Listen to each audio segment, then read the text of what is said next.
بص يا اسطى، اولا رمضان بكره. بس انت طيب يا معلم. وانت طيب يا عم، ما تغيرش الموضوع بقى. بص احنا هنا يا اسطى ضيوف، المفروض نحترم نفسنا. خلاص يا عم انا عارف الكلام ده كله، المهم ان احنا نحترم نفسنا. الله ينور عليك يا معلم، هو ده الكلام. يلا بينا بقى.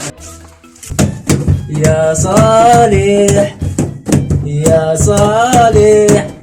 ايه هي حنة ام شيماء؟ طيب يا عم شيماء بتسلم عليك وبتقول لك حضر السحور.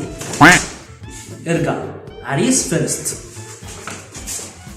بقول لك ايه يا حمو، شفت اي حاجه في الثلاجه عشان انا جعان؟ يا عم من غير ما تقول، انا كده كده رايح للثلاجه. هات يا اسطى كل الاكل اللي فيها، كده كده اصلا لسه بدري على السحور. بقول لك ايه، مش عايز دي اجيبهولك عادي. يا عم سيبك منه يا عم، اعمل لك سحلب معاه. لا يا عم سحلب ايه، انا هشرب شاي. عايز حاجه منه؟ بقول لك ايه، امسح رقم من عندي. ليه يا عم، ده انا بحبك. تحبني ايه يا عم؟ ايه العشم ده كله؟ وبعدين ايه ده؟ مش كان في واحد تالت هنا معانا؟ راح فين؟ يا جدعان هو المطبخ فين؟ هو الموضوع بقى كده يعني.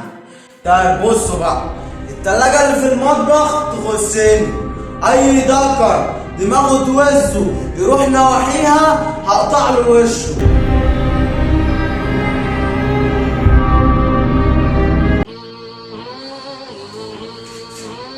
محمد، وممكن الحيوان ده يقطع وشنا؟ انا ما اضمنوش، ده عبيط، ممكن يبقى قتال قتله.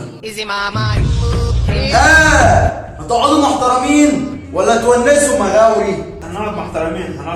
لا تونسوا مغاوري. لا خلاص هنقعد محترمين. لا تونسوا مغاوري. يا عم خلاص بقولنا هنقعد محترمين، نعمل لنا قفله بقى. ده ايه ده؟ اوف يا ساتر، انتوا شويه عيال صداع. الواحد بقى يقعد هنا كده لوحده واقف في الروقان ده.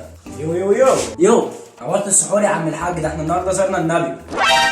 حبيبي يا اسطى، انت اخو نور مش كده؟ للاسف حد يا اسطى يسيب البيت والعيله ويجي يتسحر مع الخنازير ديت. طب وفيها ايه يا عم، احنا كلنا خنازير في بعض. ماشي يا اسطى، المهم بتصوم ولا زي كل سنه؟ لا زي كل سنه. بصوم زي كل سنه. اصل انا فهمت حاجه تانية يا اسطى المهم انت ليك في بابجي ولا ايه؟ ايه ده؟ انت بتعرف تلعبها؟ بعرف العبها. يلا بينا يا اسطى. يا جدعان السحور جاهز، يلا اللي عايز يتصحى. يا رب قدرني اقدر اصوم السنه دي يا رب. زي كل السنين اللي فاتت. زي كل السنين اللي فاتت. تعالى يا اسطى تعالى.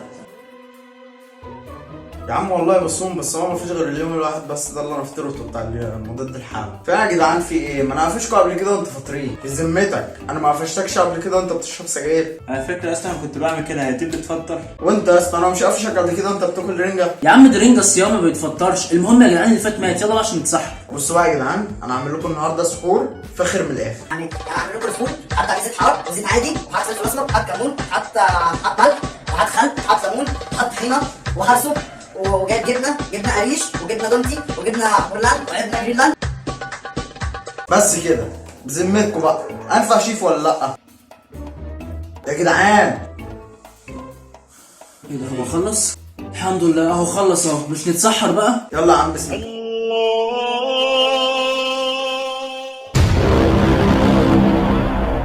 يا ابني خلاص الواد هيموت في ايدك. ما ده اللي انا عايز اعمله يا اسطى. يا اسطى خلاص هتودي نفسك في داهيه. مش احسن ما اموت يا خليل؟